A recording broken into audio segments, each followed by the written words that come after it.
I know this is going to be something we have to solve at some point in today's episode. I have taken several steps to try to be able to solve it by the end of the cold open. Is everyone ready for what I believe to be an important detail ahead of today's show? Sure. Yes. Chenal. Chenal. One more time. Chenal. Now, that is Chenal saying Chenal on the Chiefs' little secret website. We did this at the draft. I think they called. I didn't rewatch a whole lot of broadcast footage. I think they went Chenal throughout the broadcast. I know we've all been on our struggles, and I know that it's not spelled like the fancy brand. But I asked Leo, and he said... Chenal. Chenal. Chenal. One more time. Chenal. Seth, how excited are you to talk about Chenal, huh? Thanks for listening to KC Sports Network, proudly presented by Emprise Bank. If you're thinking about starting a business or know someone who is, check out Emprise Bank's SBA loans. It's always good to know your options, and they can be your partner in possible.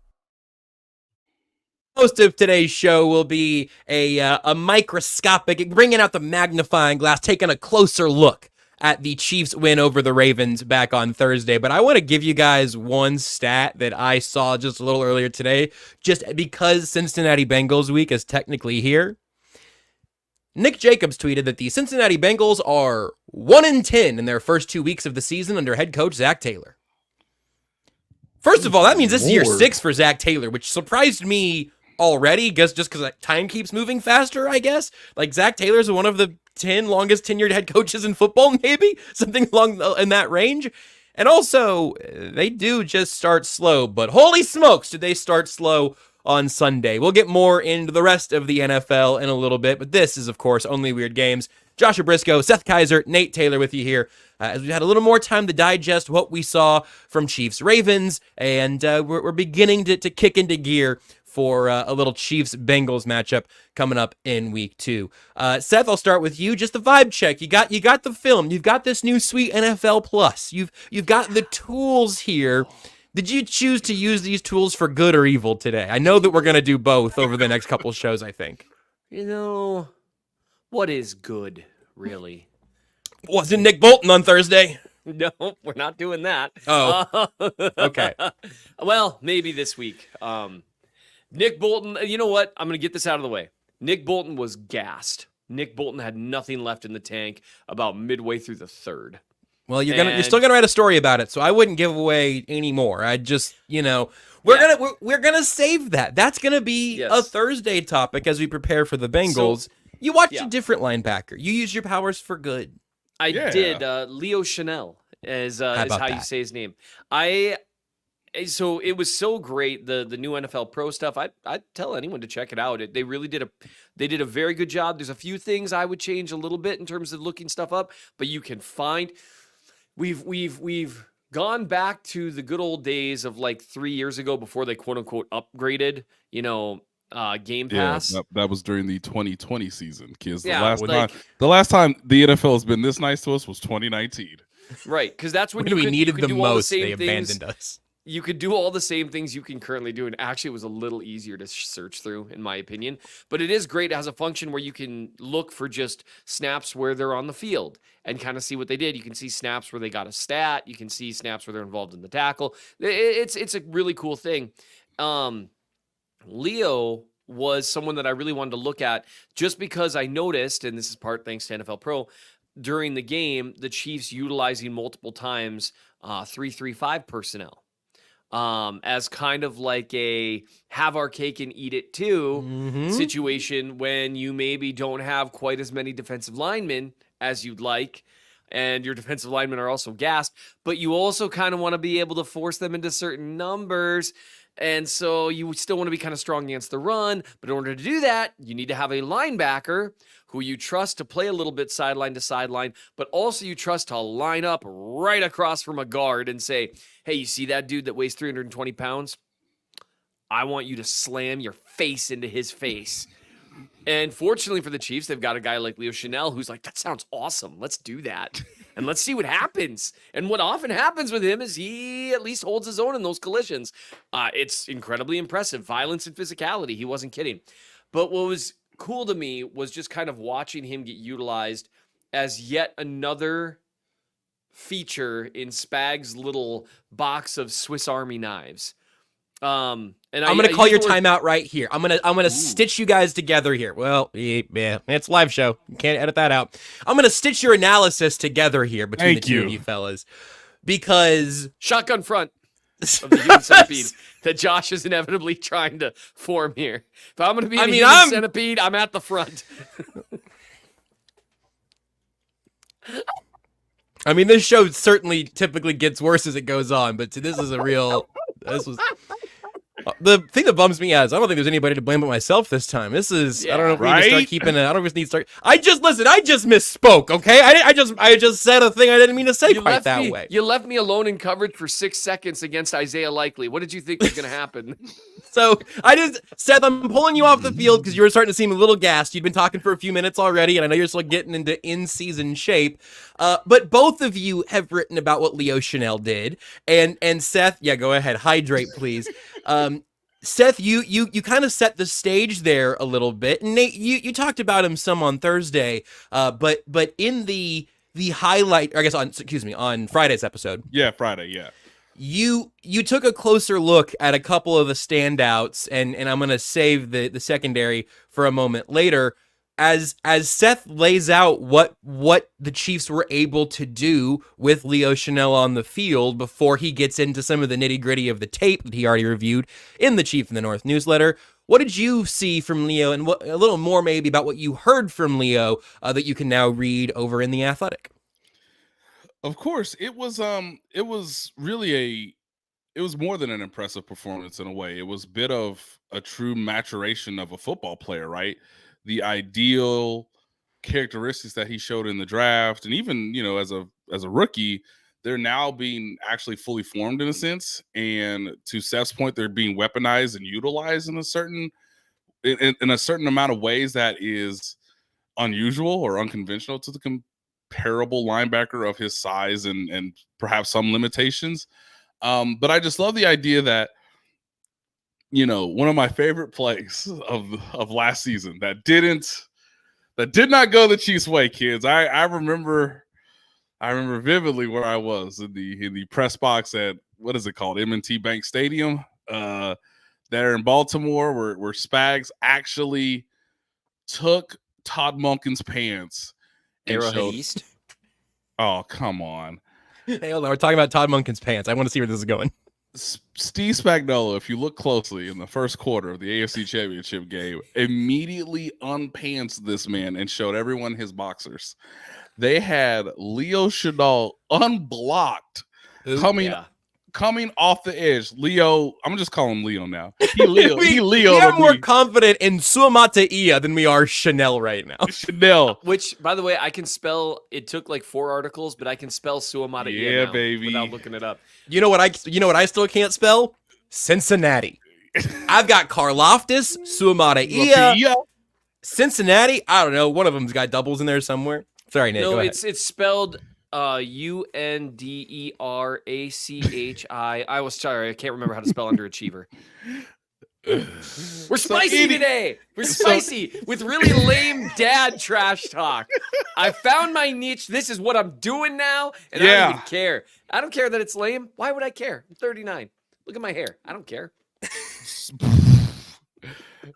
So Leo Chenal in the backfield has a one-on-one with Lamar Jackson, easily the most elusive man in football, but has him dead to rights because they either got the protection wrong, or Jackson didn't ID it, or one coach just flat out beat another coach. The problem was Leo Chenal kind of whiffed because Lamar Jackson did a trickery. He did a magic trench. He did a magic trick. He said it's Chenal, not Chenal. Chenal, Leo. Spooked him. Anyway, if you remember, ladies and gentlemen, he did a magic trick, he being Lamar Jackson, to somehow escape a sack that would have clearly pushed Baltimore into field goal range, or to, more likelihood of them scoring a field goal than a touchdown. Instead, Nick Bolton was in one-on-one coverage with Zay Flowers, and the ball went right. And it was a touchdown. And one thing that people need to understand, I understand people were triggered by seeing Bolton down the field on Flowers. That was actually, he just kept following him. Look, yes, zone blitzes and sim pressures giveth, and zone blitzes and sim pressures taketh away. Did you enjoy watching Trent McDuffie sprint unblocked towards Brock Purdy in the Super Bowl? I did. If so, you like zone blitzes. And so every now and then, that means like Derek friggin' Nottie is going to bounce into zone coverage, just like, man, if they throw it within 4 feet of me on either side, I'm knocking that thing. Please throw it to me. I'll get a pick. My lifelong dream is about to happen. So anyway, I apologize. But Leo, so you're saying Leo remembered that? Yes.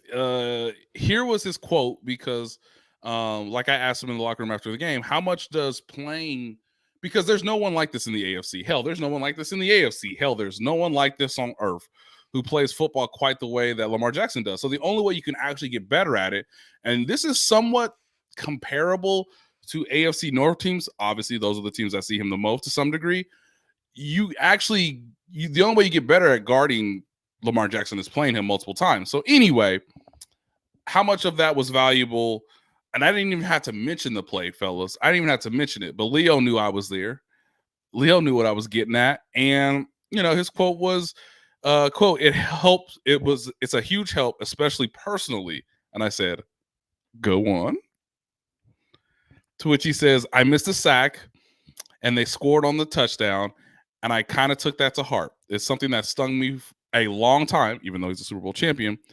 There's no better way of learning than from your past mistakes." So what didn't happen Thursday night was Lamar Jackson didn't do a magic trick. He didn't embarrass Leo. Say his name for me. Chenal. There it is. He didn't embarrass Leo Chenal. In fact, Leo Chenal was the one who came out victorious in some of their one-on-one matchups, most notably with him in the spy, which I think was a wrinkle that they didn't really show a ton in the AFC Championship game, but it was something that they did a lot more, to the fact that Leo himself said, "Hey, I did it a couple times against Josh Allen." And Josh Allen did a mean thing to him too. Also, but that's not even his fault. I prevented him from scrambling. I prevented him from scrambling. Yeah. Then he made an inhuman throw to the left. Dart. Yeah. That was an unbelievable throw. That's like a good example of like the outcome of the play isn't determinative in how well you played. Anyway, go ahead. Sorry. And even L'Jarius Sneed, great coverage on that play. Did matter. So they hadn't shown it a ton. He actually, which tells you how old Leo Chenal is, and how old Jayden Daniels are, that the two of them played against one another in college when Jayden Daniels was at Arizona State University. What?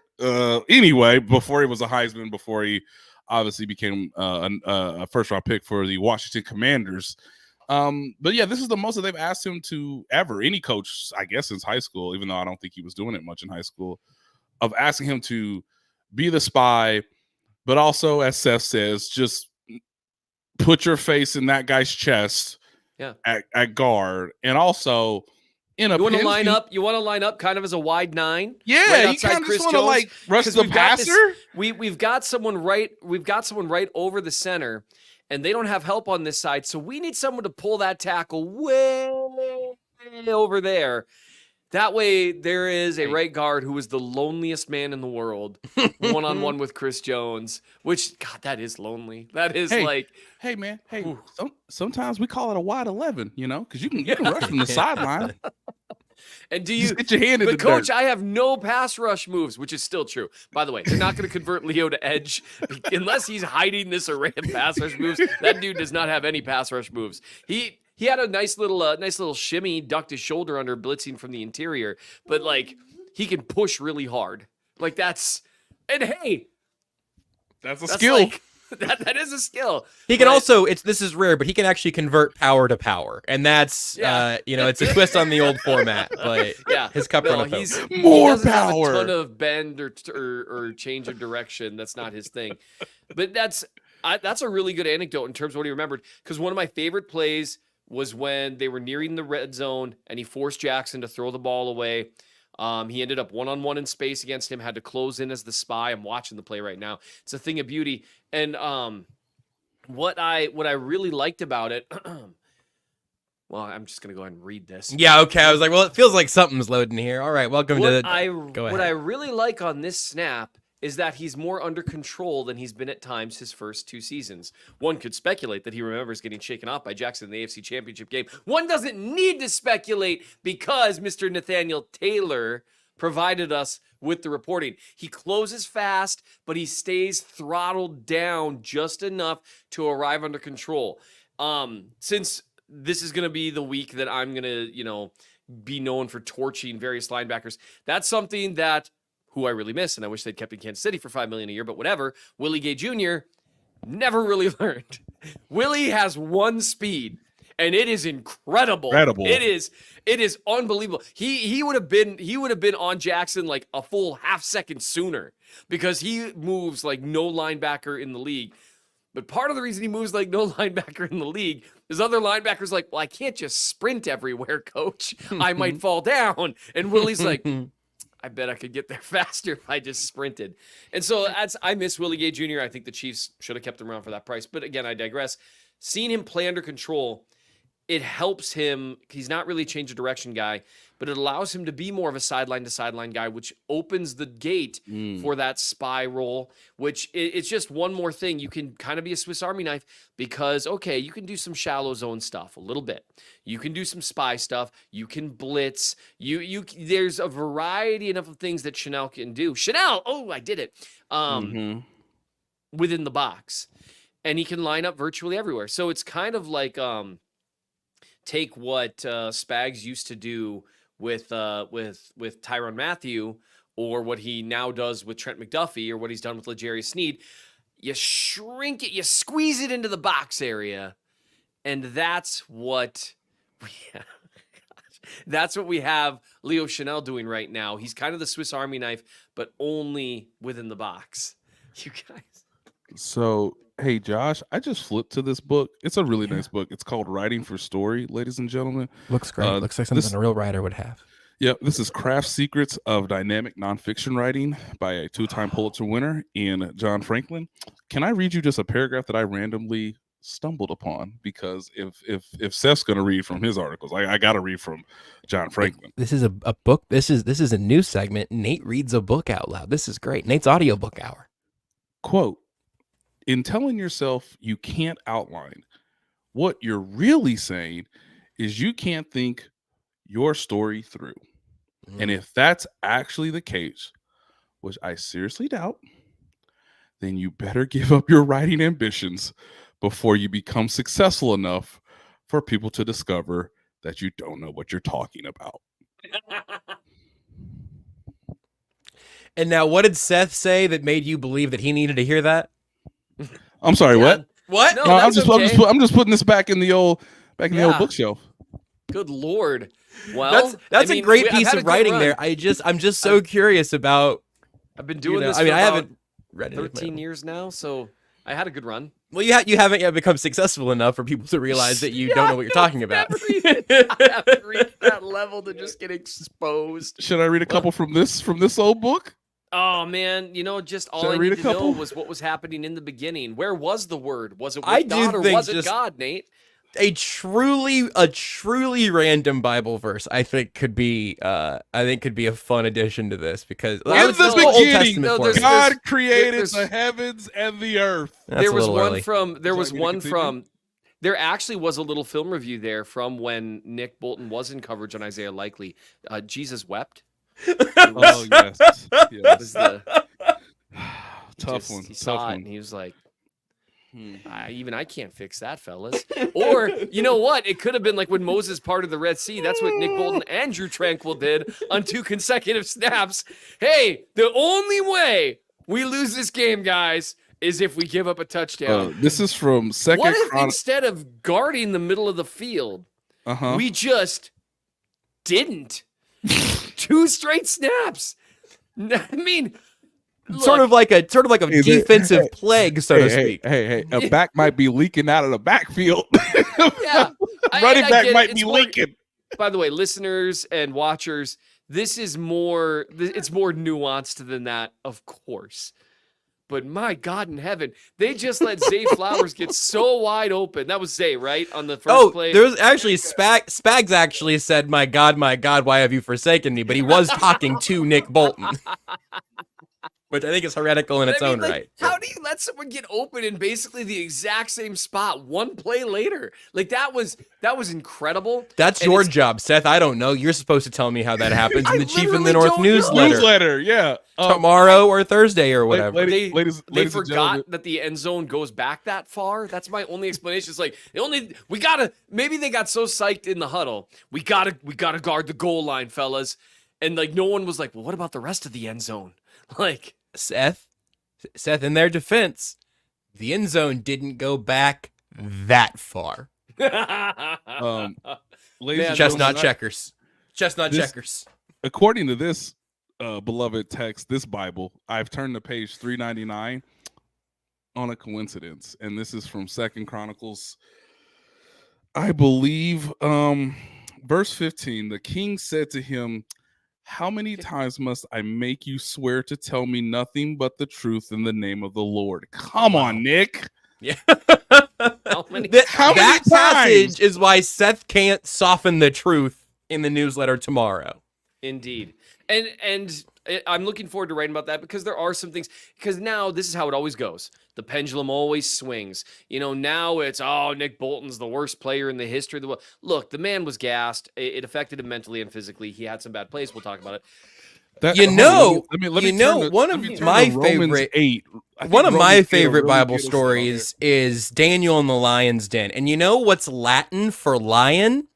Leo. And so you wrote more about what Leo Chenal did, Seth. Was there anything else left there in terms you mentioned the 3-3-5 thing. I don't know if you want to completely dive in further to that, but we know by and large, I think most people are aware and appreciative of the fact that he did as admirable a job as you could ask for on spying Lamar Jackson. Nate kind of had that post game there and that story beat as well. What about the other stuff that he was asked to do in maybe a smidge more detail of whatever you thought was most noteworthy? You've also mentioned, I think, notably, that he's not going to become Micah Parsons, in part because the pass rush set isn't really there right now. You sure you don't want me to read from Romans 8 real quick? Man, Romans 8 is so great. But is this about how all things are going to be used for good here, in that ultimately the work that Nick got, like, is that where we're going here? The three of us have a bit of a democracy, and at the I'm probably abstaining from this vote at this point. All right. Go ahead. Nothing can separate the love of Spags from Nick Bolton. That's what that's about.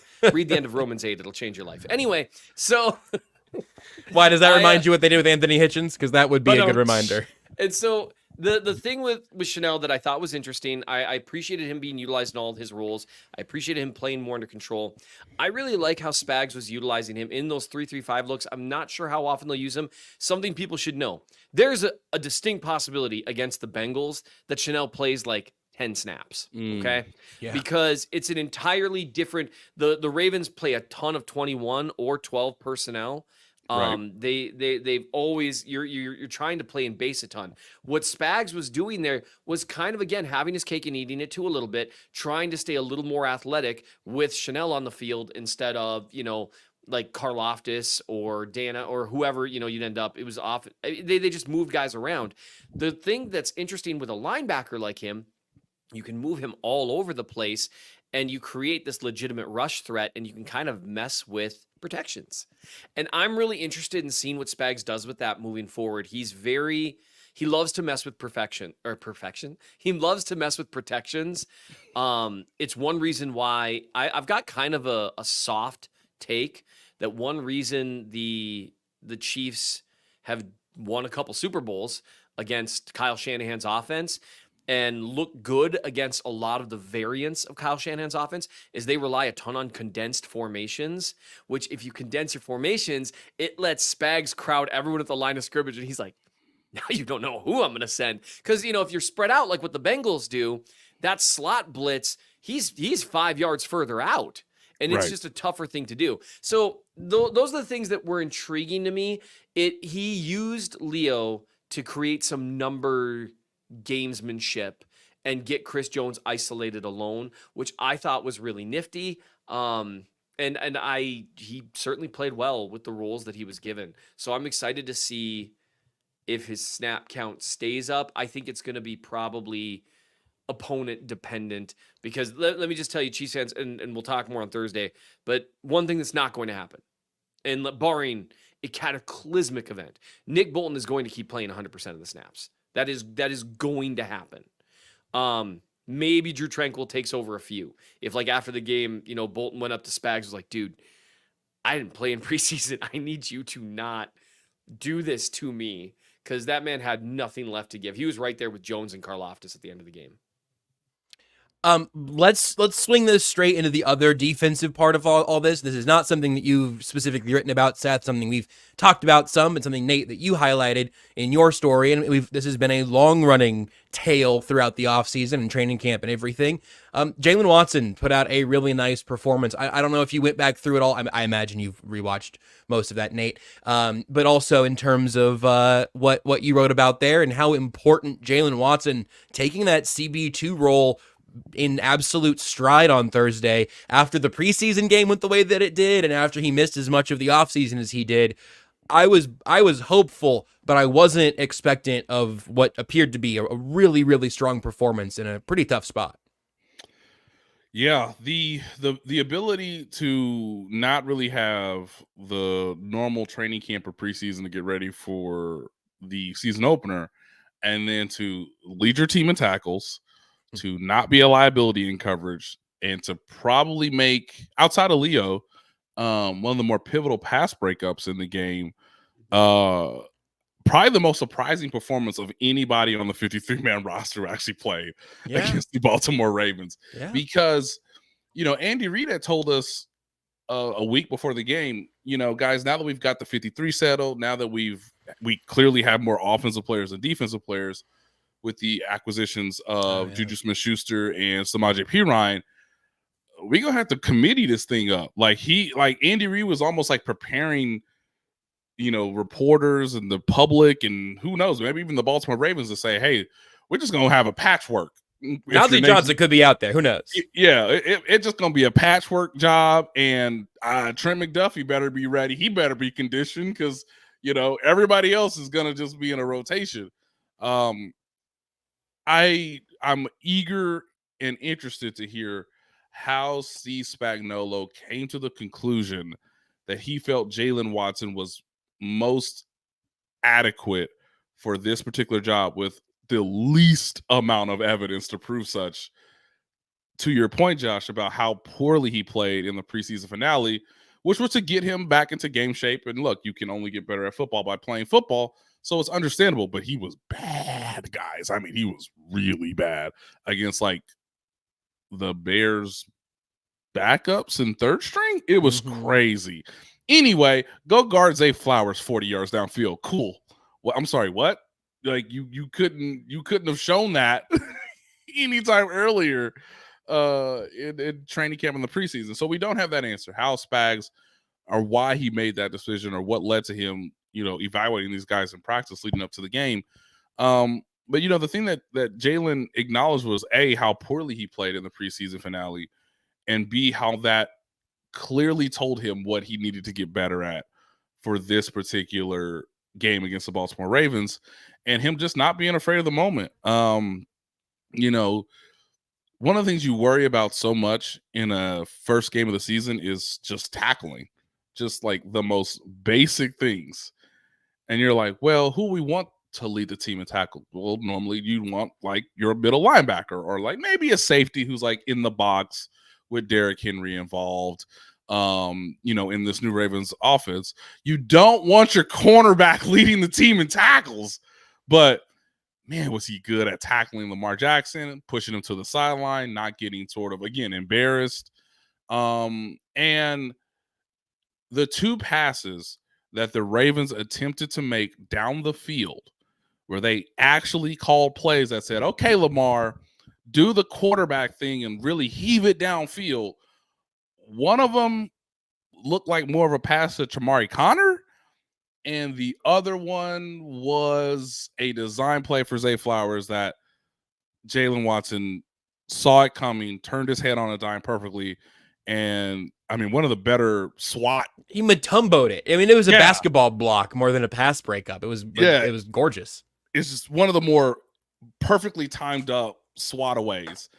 And from that point on, the Ravens couldn't really throw the ball deep, and they basically had to wait for Lamar to create or for it to be late in the fourth quarter when everybody's just obviously just gassed. But improving it's worth noting they could not block Chris Jones early on, especially in that you could see their entire passing stuff altered pretty early after that forced fumble, because they were like, because they tried to double him on that play, which is why it's so important for a 3-tech to be able to win outside the guard, because center can't help when you're going that other direction. That was incredible. But anyway, go ahead. I'm sorry, but that was just that obviously affected them too. Yes, and the fact that, again, because Jaylen played so well, there just wasn't a gigantic hole when trying to match Zay Flowers up with Trent McDuffie or Zay Flowers with Jaylen Watson. Nelson Aguilar, we'll see it. I'm sure we'll see it later in the season. Rashad Bateman really didn't get open until like it was the last minute of the game, kind of again in a scramble mode, sort of extending the play. But Jaylen played really well in both man and zone coverage. And so I didn't know who won the CB2 battle, Josh, but I guess Jaylen Watson won it before the game. And then he had the most surprising performance of anybody on that team, because his production clearly helped the team win. I think you mentioned this on Friday, Seth, but like the sort of even the Cliff's Notes version in light of that, in terms of the difference between Watson and Williams, and Nate saying that Watson held his own in man and in zone. And if memory serves, you've seen more of a one-dimensional version of Joshua Williams in that regard. Williams is huge and is a really good athlete at his size. And he's had some great 9-route reps, and he can cover guys down the field. He's a solid enough corner. Like him at CB3, I'm pretty comfortable with it. And he played a decent amount, as I mentioned on Friday. Those are the only 3 corners who played: McDuffie, Watson, and Williams. But they did all play. And that's kind of what I expected, honestly. The thing with Williams is he can get pulled out of his zone. One of the plays that's made the rounds, and one of the ones I am going to be talking about, is where you have Bolton loses sight of a running back underneath, driving on a route that I personally don't think you need to drive that hard on 3rd and 12 late in the game. Part of the reason that's a bad play, though, wasn't just because Bolton lost the running back. Williams got way too deep. Even if they were playing some variant of quarters, there's no reason for him to be that far down the field. He's clearly pointing out that he's passing off someone who's running across the field. There's no one running deep to his side of the field. There's no reason for him to be that deep. And that's part of the reason why the running back catches it in space and there's no one there. Because the play call isn't for, hey, let's have Nick Bolton cover the entire field for the first 15 yards. That's not the play call. He let himself get dragged deep. That's where one of the differentiating factors is between him and Watson is a little more consistent with his assignments. And so it's kind of been neck and neck with them to an extent, but I think Watson's been the much more consistent of the two of them. Not much more, the more consistent of the two of them. I want to get to Kingsley here in just a second, but to kind of put a button on the defensive side, and you haven't done like a full Chris Jones watch through or whatever, but we have gotten a little more context on the defensive line struggling at the edge, not when Jones was there, but the edges oftentimes. And again, 80 snaps and looking gassed by the end. This is your wheelhouse, I suppose, but can you put this Chris Jones performance into context, given what we have seen from him? I would just say... You can't. Let's take a break.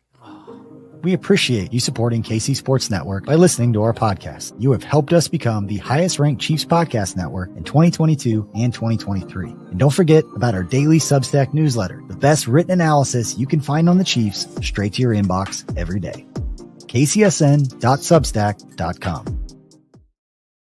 I love a great deal as much as the next guy, but I'm not going to crawl through a bed of hot coals just to save a few bucks. It has to be easy. No hoops, no BS. So when Mint Mobile said it was easy to get wireless for $15 a month with the purchase of a 3-month plan, I called them on it. And turns out, it really is that easy to get wireless for $15 a month.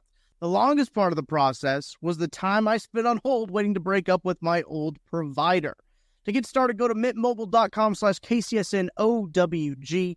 There you'll see that right now, all 3-month plans are only $15 a month, including the unlimited plan.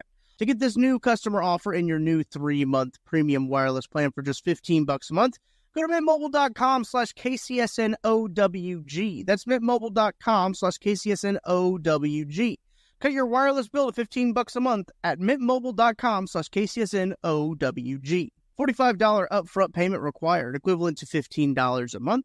New customers on first 3-month plan only. Speed slower above 40 gigabytes on unlimited plan. Additional taxes, fees, and restrictions apply. See Mint Mobile for details.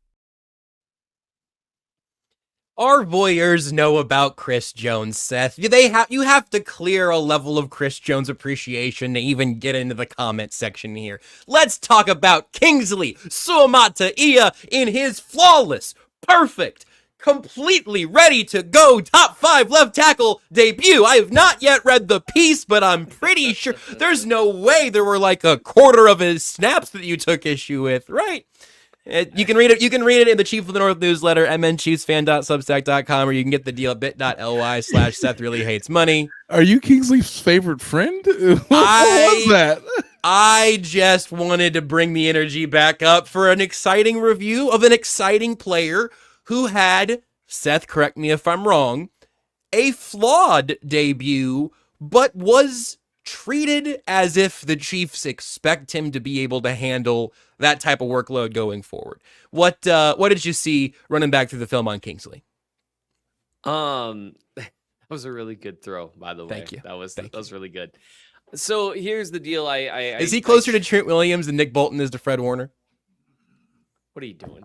Come on, man. I don't know. That one, I didn't even have an agenda on that. That would just get Seth in trouble. Kingsley played better than Nick Bolton did on Thursday. Yeah, for sure. At their respective positions.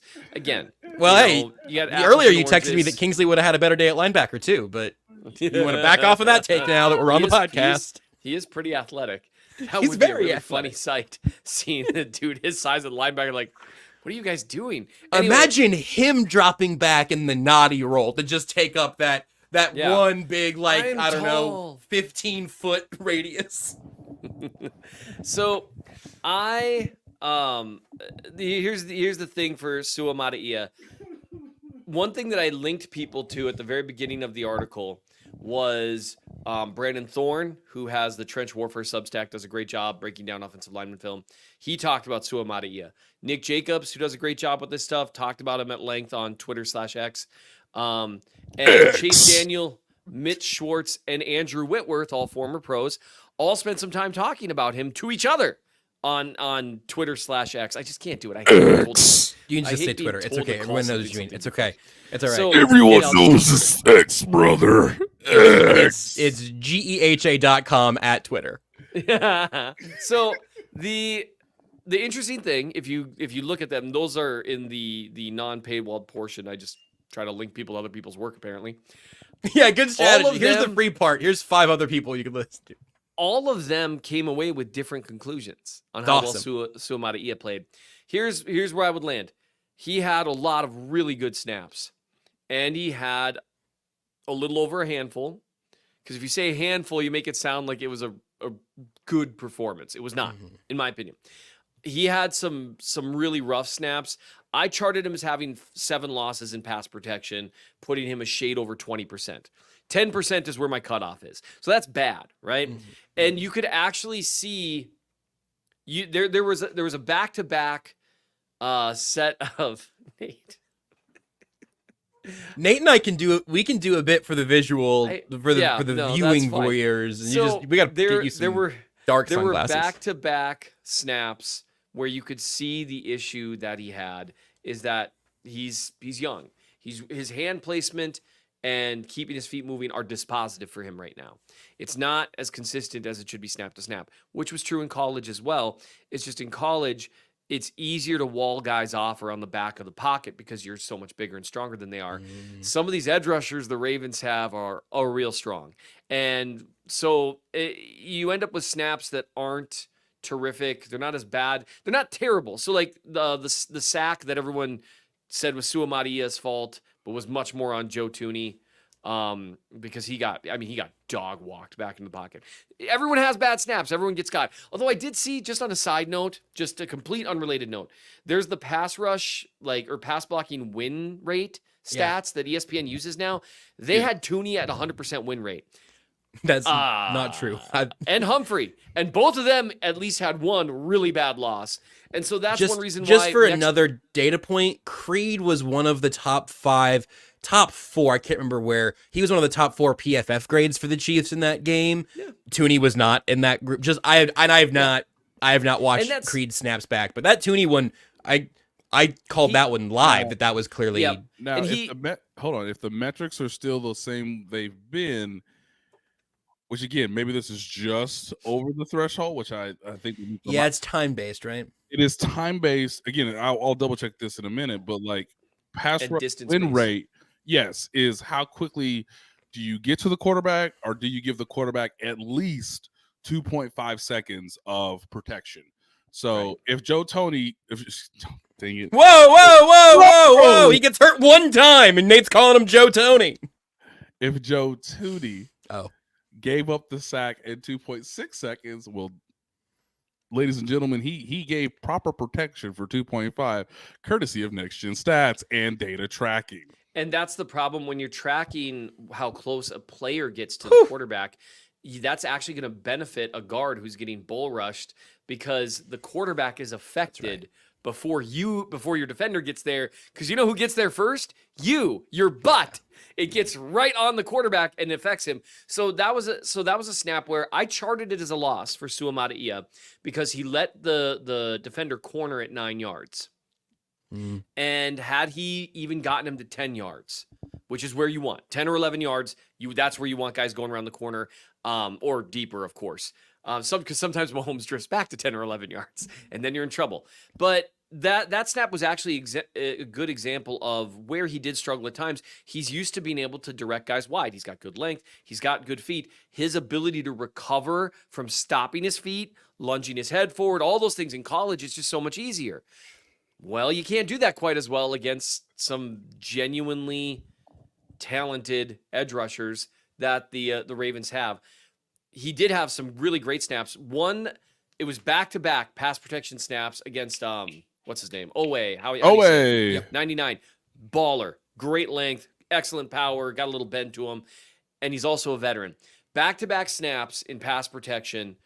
Suamataia is matched up against him on an island, which, by the way, he did not get a ton of help in the form to me is like the most interesting narrative bit of all of this. When I said earlier, like the Chiefs are treating him this way, seems like on purpose, and I wonder if that will change with Trey Hendrickson. We can get there later. Yes, and I'll roll back to that in like 1 minute. Snap 1, dominant snap from Suamataia, does a great job. He hits him with a I guess with his outside shoulder, so his left hand, he gets a great punch, and you can see the power he's got in those hands. Donovan Smith had that too. When he'd land that one-handed punch, it slows him down. And then when Owe tried to slap it away, he readjusted with his shoulder, held him completely up, got his hands underneath the pads. I mean, great protection, kept the pocket completely clean for 5 seconds or more, even though Mahomes got the ball out in like 3.5 or 4. Very next snap, he tries to hit the exact same punch.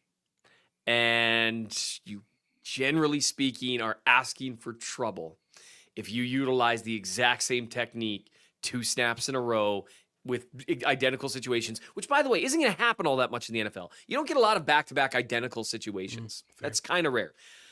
I don't think most people listening right now think about the variety. Even when we talk about a variety of defensive moves, we collectively spend no time talking about the variety of ways offensive linemen have to survive that. It's just you have to seek out that kind of O-line analysis by and large. Yes. And that's where there's so many different there's multiple different kinds of sets. Are you doing a jump set right into the defender? Are you taking a vertical set back? Are you doing a 45-degree set somewhere?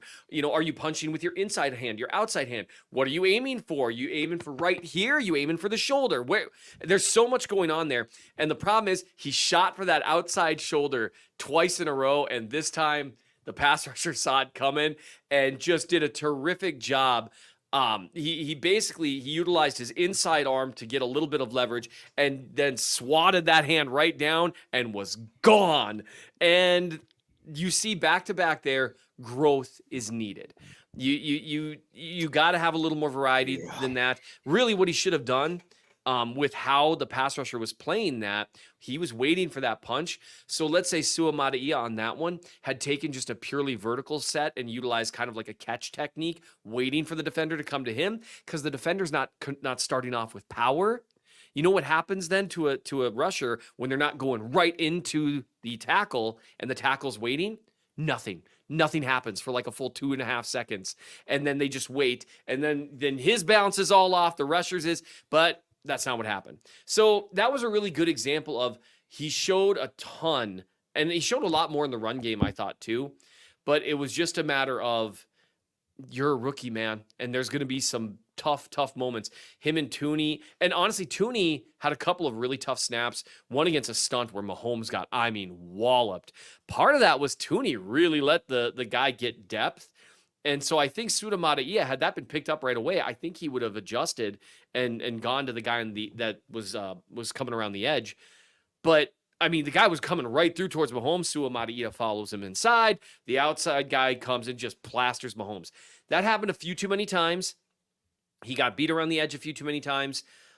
He got destroyed on a spin move. That was his first loss. It was a spin that just left him just like, whoa, where'd he go? Like, it was bad. It wasn't a good outing.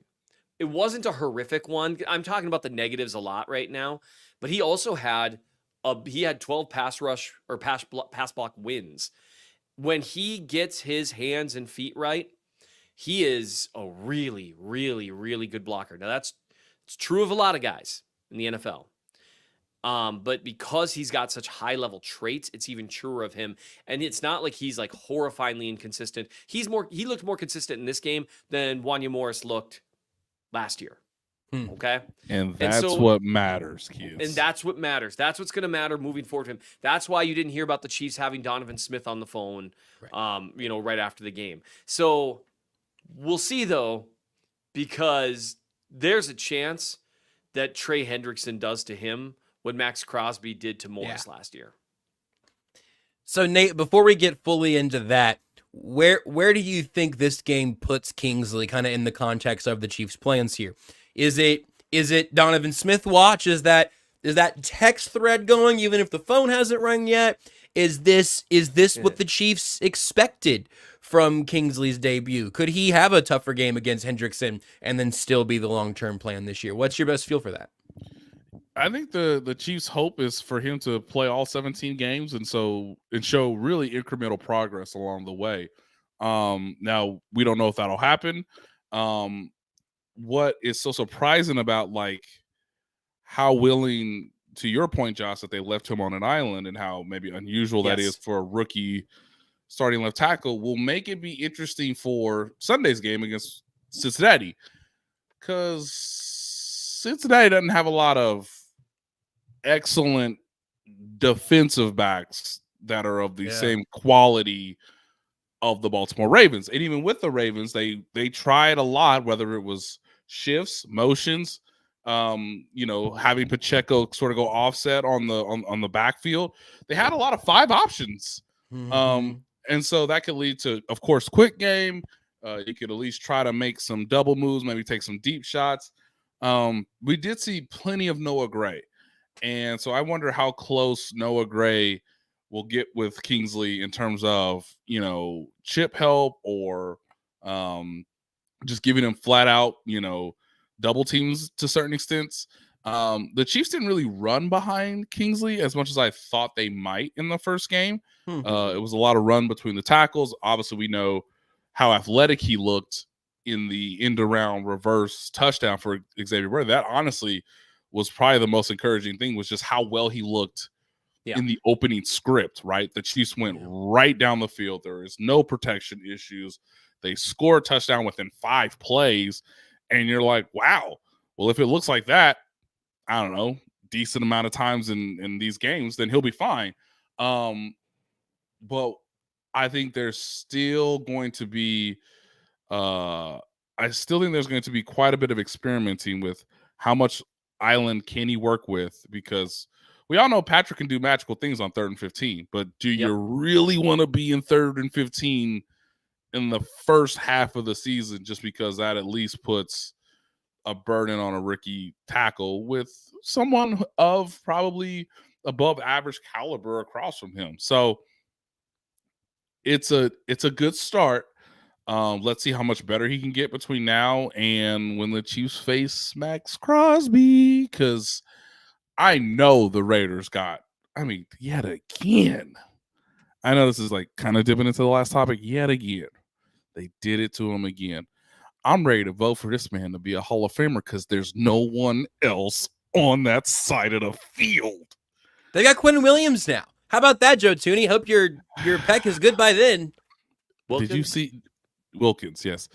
Sorry. Yep. Thank you. Yep. Did you see him make a play? I can't. No, I got a name wrong. Now, what if I got a name wrong? What's the point of me being here?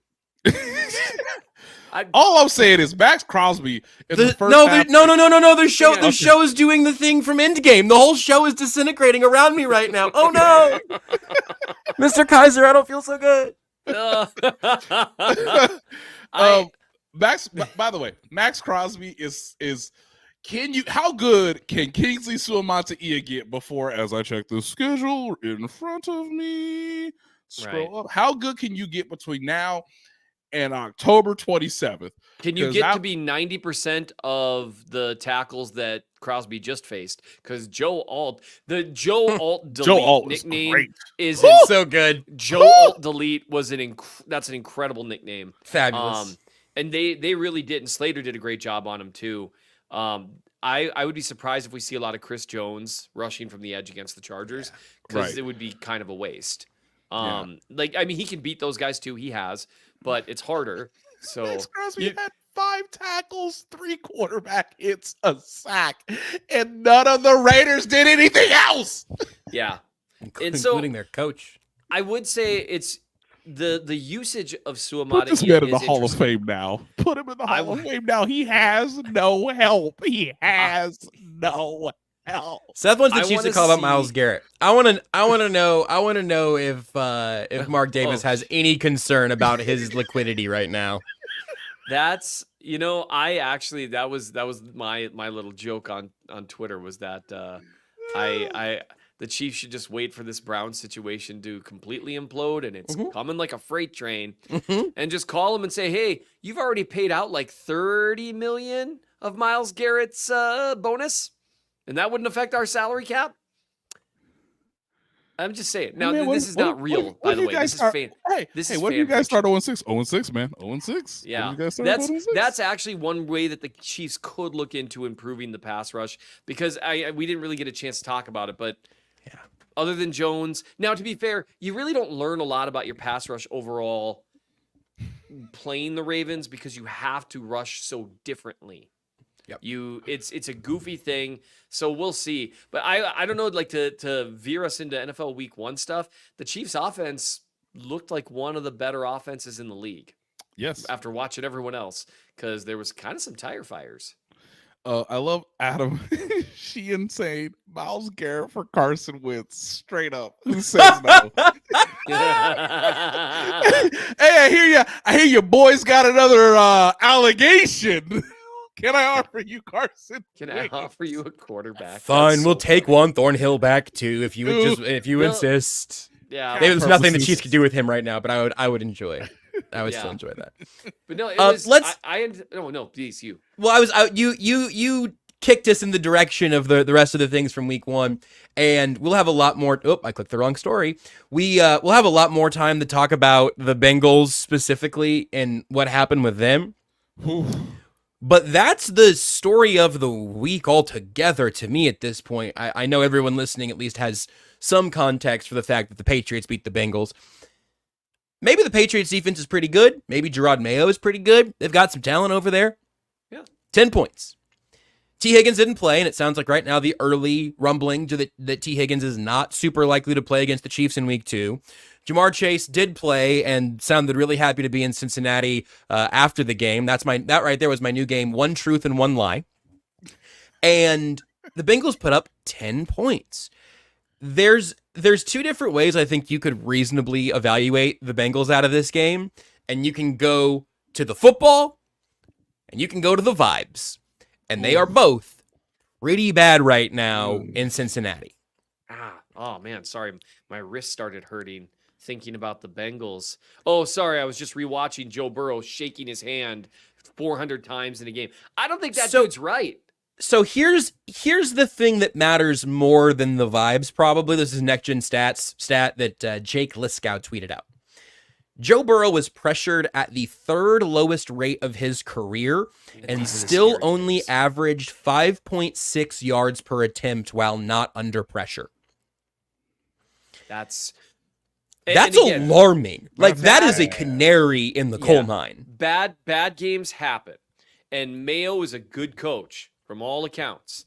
Yep. And so it could be they were just throwing a bunch of coverages at him that he wasn't expecting. These things happen.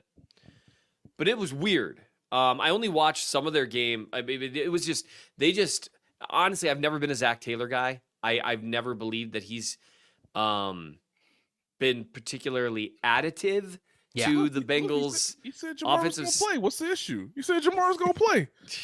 And then he said he wasn't going to play. Then he said he was going to play. Then he said he wasn't going to play. What do you mean? Coach said he was going to play. Then he said he wasn't going to play. The vibes are less than phenomenal. But then what? I've never seen Zach Taylor really add anything, in my opinion, schematically.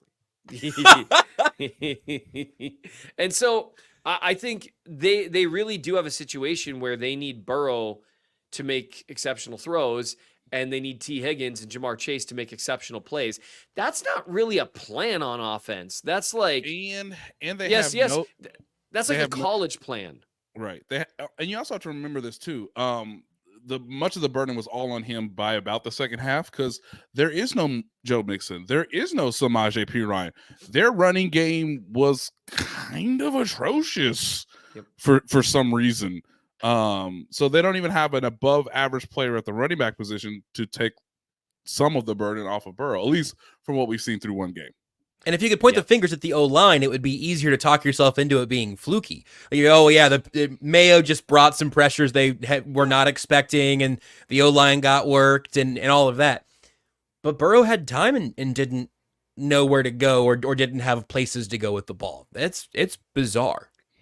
It'll be interesting to look at. I honestly, watching the Bills, I know everyone's takeaway from week 1 was that, Josh Allen. He's winning the MVP award. It is happening, kids. After his incredibly dominant quarter and a half against the Arizona Cardinals, I am definitely convinced that cocaine was hitting at 3 o'clock. What did? This time it'll be different.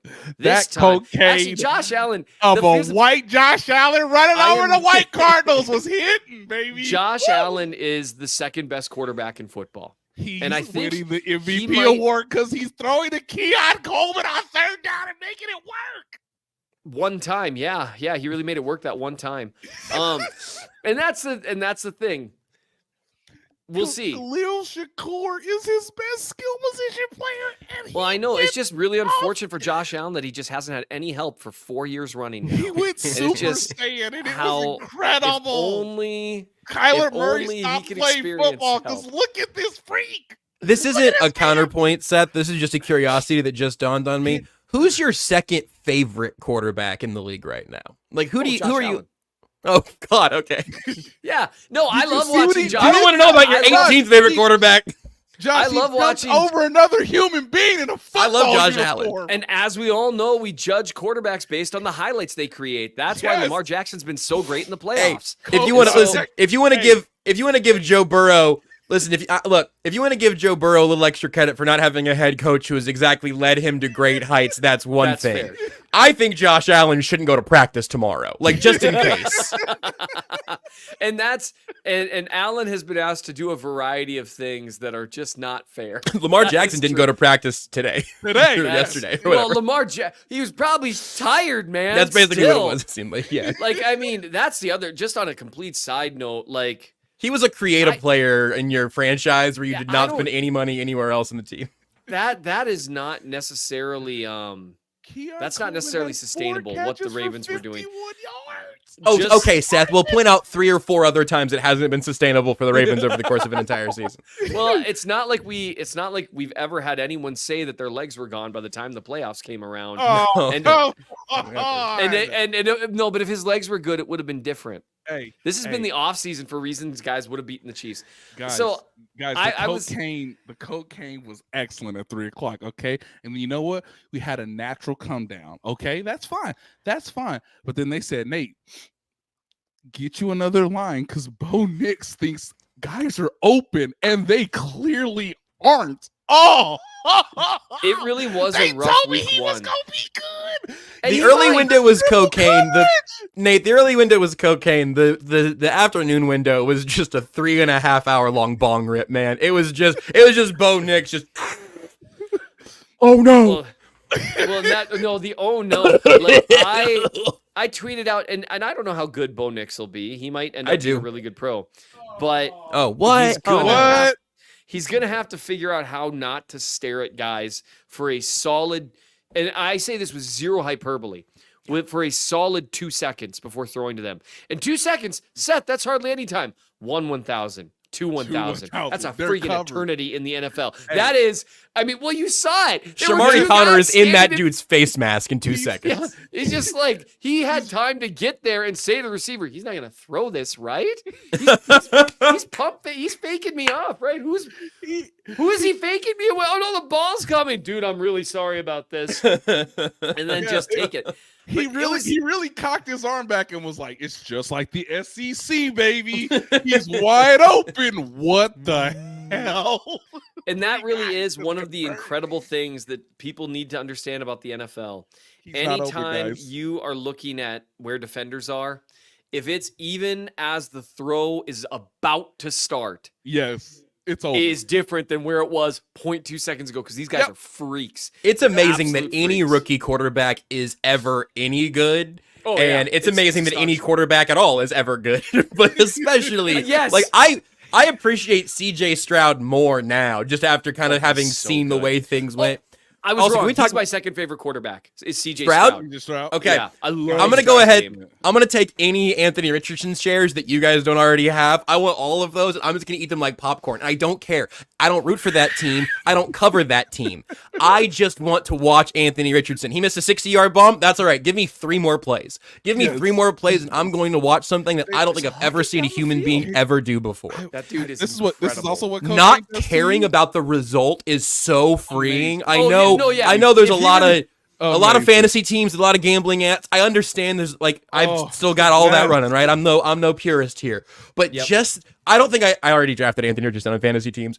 I am never going to bet on a Colts game because I just want to be able to sit back and just see whatever happens. It's like it's at the end of The Incredibles. There's like, what are you watching for, kids? Like, I don't know, something amazing, I guess. Yeah. That's every Anthony Richardson drop back for me. It's early, right as he was starting to maybe get good, Josh Allen, to where one snap to the next, he might throw a bomb on a dot, 65 yards, and then the next play, it's like, hey, you know what? Why don't you just hit this easy out to the right? And he threw it to the 4th row. No, he threw it to the second section. That's the club level, Anthony. How did you do that? It's incredible.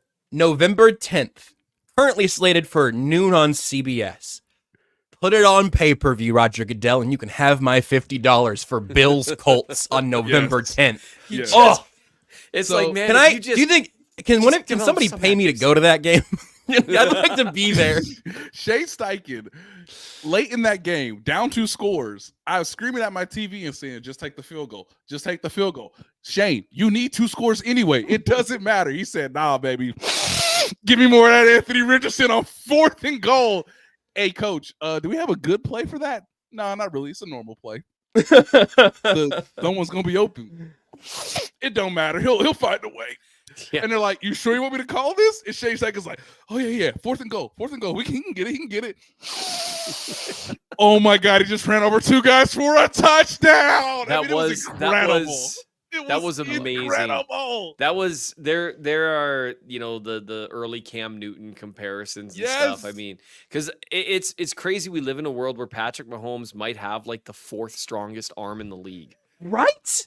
Now, to be fair, compared to those other guys with strong arms, other than Allen, who's quite accurate for how strong Mahomes is, like compared to Richardson, it's like, buddy, they're barely playing the same sport right now. Totally. In terms of accuracy. But it is fun to watch. Just a trebuchet in the pocket is just really a good time for me. Shane, great use of trebuchet. We need the field goal anyway. We have the timeouts. We have the 2-minute warning. What are you doing? Let Anthony Richardson throw it through the uprights. That should be going to run over 2 guys. It's much more fun when you don't have a rooting interest. Yes. And for what it's worth, one of these days we're going to have a show where all I do is say really nice things about all the incredible quarterbacks in the league, because Josh Allen's one of them. He's terrific. When Joe Burrow's healthy, he's terrific. Lamar's terrific at certain things. Justin Herbert's terrific at certain things. I mean, Bo Nix will continue to give us the most incredible interceptions I've seen in a long time. I just come across as such a hater. Part of it's just me being a dink. Just you being you. It's just me being me. But I repeat myself. Well, before we do any more self-exploration, I tweeted during the early window that I truly believe we are watching the greatest era of quarterbacking in NFL history. Yeah. And then the afternoon slate happened. And so I understand that it's not as obvious now as it was at like 3:30 yesterday or 3:30 on Sunday.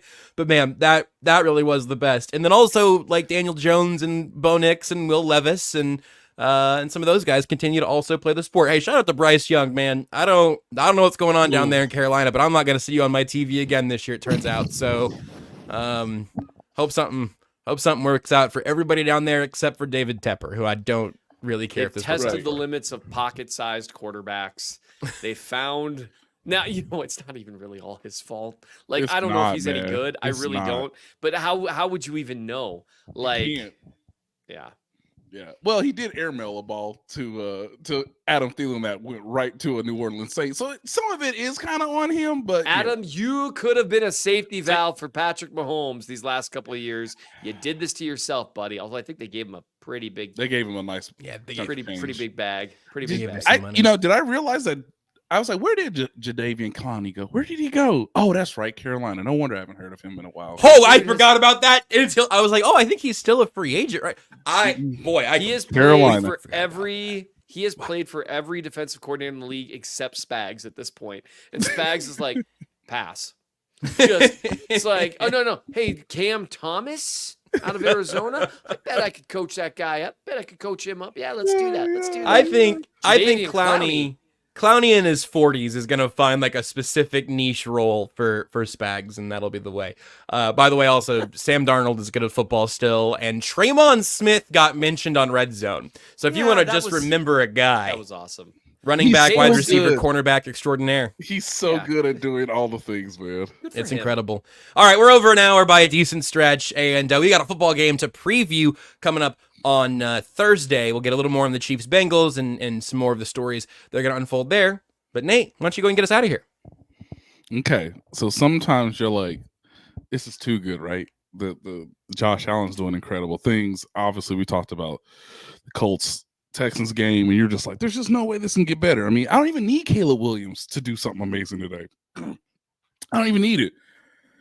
But then there's that moment when, like, again, this is all circumstantial because I've never actually participated in cocaine activities, but if I did, sometimes you start to get paranoid and you start to tell yourself that, son, we're doing just fine. They